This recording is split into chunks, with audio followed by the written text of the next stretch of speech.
colonel Mamadi Doumbouya a pris part, si vous voulez, cette semaine à la 18e session de l'Assemblée générale ordinaire des Nations Unies.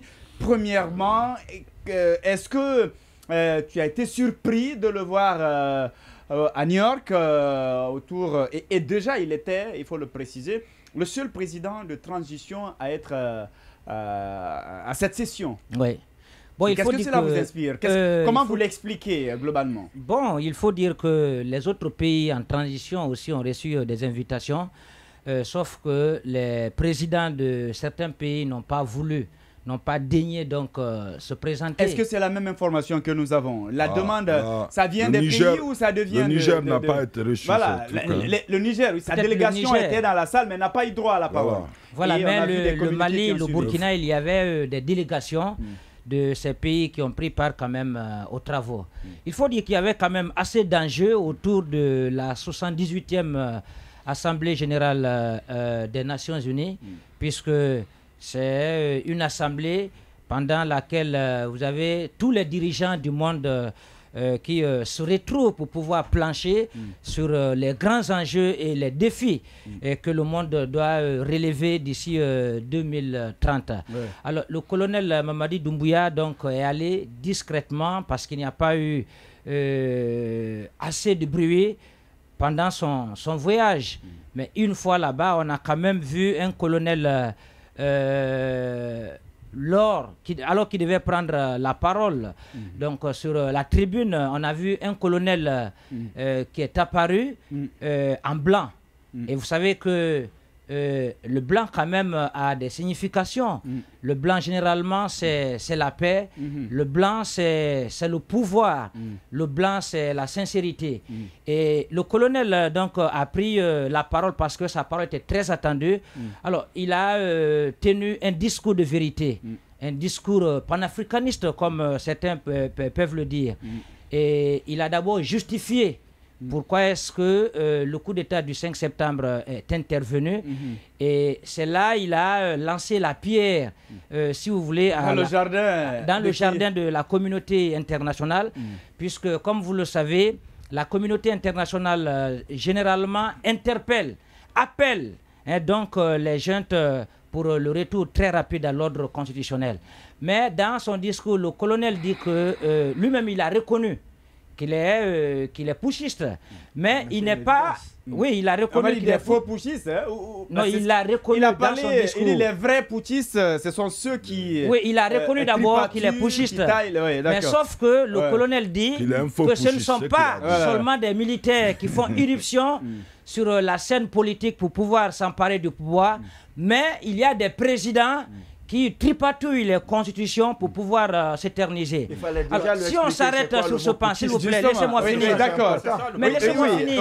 Allez-y. On va continuer comme ça. Oui, on est d'accord. Voilà, sur ce pan, voilà, sur ce pan, moi je vais m'arrêter un peu sur ce pan-là. Moi je pense que quand on analyse un peu la situation sociopolitique dans certains pays, sur ce plan, moi je lui donne raison, parce que quand nous prenons le cas de la République de Guinée, le 5 septembre, je pense que est la conséquence donc d'une évolution qui n'a pas plu naturellement à l'ensemble de la classe sociopolitique.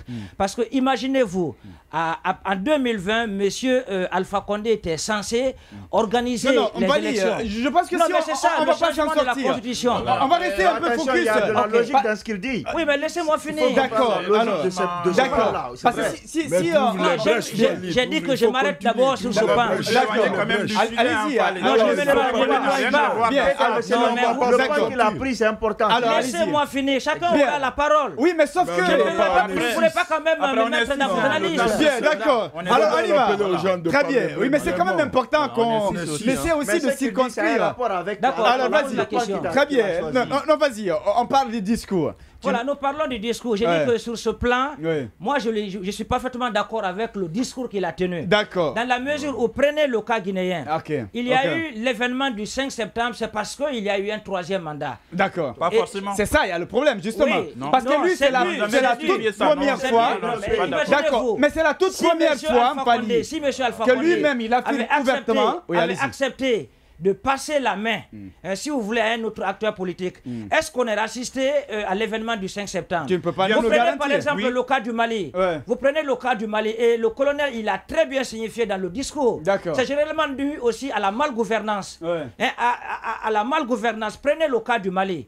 Le cas du Mali, c'est d'ailleurs un cas assez particulier parce que tout le nord n'était plus tout le nord était occupé par les djihadistes. Et maintenant c'est occupé par l'armée malienne.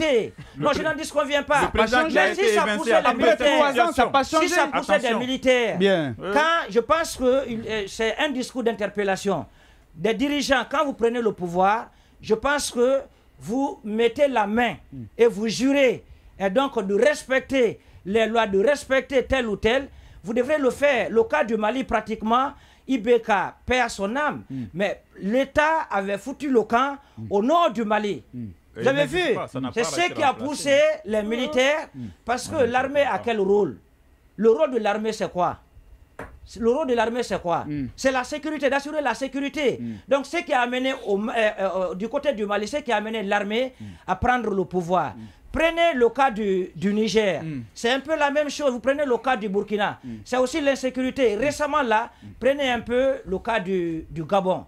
Alors, s'il y a coup d'état militaire, c'est parce que l'élite politique a lamentablement échoué.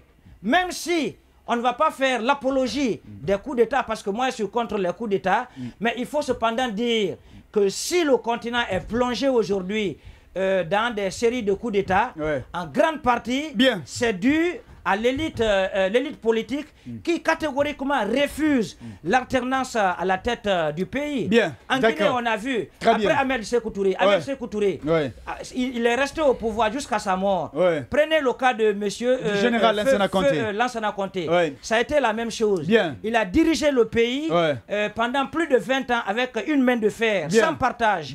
Vous prenez la transition de monsieur Moussa Dadis Camara. Pratiquement, ça a été aussi la même chose. Il a pris des engagements qu'il n'a pas voulu respecter. Donc, une transition, on est à une transition. Donc, sur ce pan, moi, je suis parfaitement d'accord avec le colonel. On va rester sur ce pan avec vous. Aujourd'hui, il faudrait que l'élite politique essaye de faire une prise de conscience.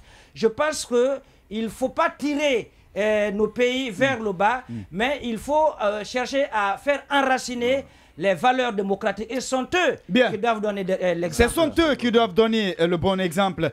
Vous l'avez certainement suivi, le colonel Mamadi Doumbouya, la réception à son arrivée du côté des États-Unis et son retour, il y a eu aussi une forte mobilisation. L'argent, selon les informations, est sorti à flot, mais aussi le Premier ministre a adressé un courrier, a fait un communiqué sommant les fonctionnaires et à descendre dans la rue pour accueillir le colonel. Pourquoi tous ces efforts? Oui, avant de répondre à votre question, si vous me permettez, je voulais revenir très rapidement sur deux points qui ont été soulevés par des confrères. Au fait, aujourd'hui, nous sommes quand même tous surpris du fait que le colonel Mamadi Doumbouya ne s'est vraiment pas prononcé sur la transition, même si de passage, il a quand même expliqué les objectifs. Il dit que c'est le social, l'économie, plus le secteur politique. Alors, on sait désormais... Politique à la fin, oui. Voilà, quel est son chemin d'assaut. Mais il faut quand même recadrer certaines choses.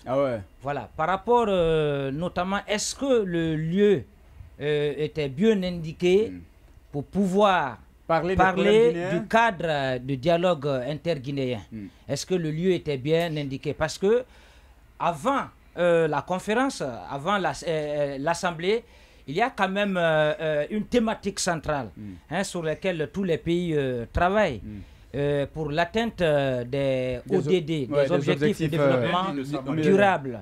Voilà. Et moi, presque tous les chefs d'État qui ont défilé à la tribune, pratiquement, je n'ai vu personne venir poser un problème interne de son pays ou venir quémander donc la communauté internationale comme quoi nous avons besoin de tel ou tel. Moi, je pense que ce problème, mais sur la question du Sahel, il a demandé à ce qu'il y ait un accompagnement. Ça, ce n'est pas un problème qui appartient simplement à la Guinée. D'accord. Ça, c'est un problème sous-régional. Le Sahel, avec le terrorisme, je pense que ça menace la sécurité de plusieurs États. Mais venir exposer un problème guinéo-guinéen, est-ce que le lieu était bien indiqué? J'ai dit non. Mais il a parlé du coup d'État. S'il vous plaît. Non seulement il a parlé du coup d'État, il a justifié les autres coups d'État. Mais nous parlons du cas des dialogues. Nous parlons du cas des dialogues. Laissez-moi finir, s'il vous plaît. D'accord. On a dit qu'il pouvait demander à mobiliser les fonds. Non, non, non, laissez-moi finir. Alors, permettez qu'il parle d'accord. Vous aurez le temps de répliquer. Voilà, moi j'ai dit que là-bas n'était pas mieux indiqué, là-bas n'était pas mieux indiqué pour aller demander de l'argent, pour aller demander des fonds. Ce n'est même pas d'ailleurs bon pour notre image. Moi je crois que il y a d'autres mécanismes, il y a d'autres stratégies qui pourraient servir notamment à la transition sur la démocratie pour pouvoir demander de l'argent à la communauté internationale. Ça c'est un premier facteur. S'il vous plaît. Oui, mais très rapidement, Fali. D'accord, oui, allez-y. D'accord, non, non, vous allez le désorienter. Voilà. Laissez-le à le Ça, c'est le premier facteur. Maintenant, le second, c'est un peu la démocratie. Il faut comprendre un peu ce que le contexte dans lequel le colonel est en train, si vous voulez, aujourd'hui, à lancer la pierre, si vous voulez, à la communauté internationale. Vous avez vu, dans certains pays, c'est vrai que en République de Guinée, il y a eu un troisième mandat, finalement, qui s'est terminé par un coup d'État. Mais il n'y a pas que la République de Guinée. Prenez la Côte d'Ivoire. Aujourd'hui, pourquoi ce deux poids, deux mesures? On voit derrière... Mais il n'y a pas de coup d'État là-bas. Il n'y a pas eu de coup d'État. Pourquoi il n'y a pas eu de coup d'État là-bas? Mais il y a eu un troisième mandat. D'accord, s'il vous plaît, laissez-moi finir. Il va terminer, non, il faut faire vite, sinon on ne va pas s'en sortir. Vous me posez des questions, d'accord, alors on y va, mais il faut faire rapidement, s'il vous plaît. Donc, il sait qu'il y a du deux poids, deux mesures. Parce que nous voyons certaines puissances derrière des États les soutenir.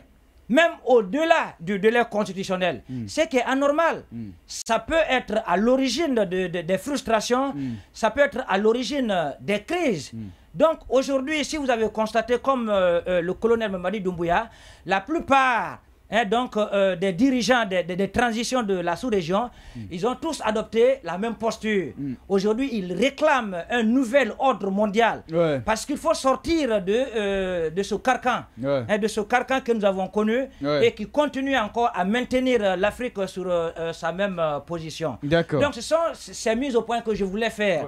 Donc moi j'ai dit que le colonel pouvait bien sûr parler de la transition, mais la tribune des Nations Unies n'est pas mieux indiquée pour demander à la communauté internationale de nous venir en aide pour pouvoir organiser les élections. Très bien. Je pense qu'il y a d'autres mécanismes qui sont indiqués que la Guinée pourrait utiliser naturellement pour mobiliser des fonds. Cependant, moi je suis d'accord que le colonel quand même puisse égrener, si vous voulez, certaines actions par rapport à la transition. Bien, ça c'est compris, Mfali. Oui.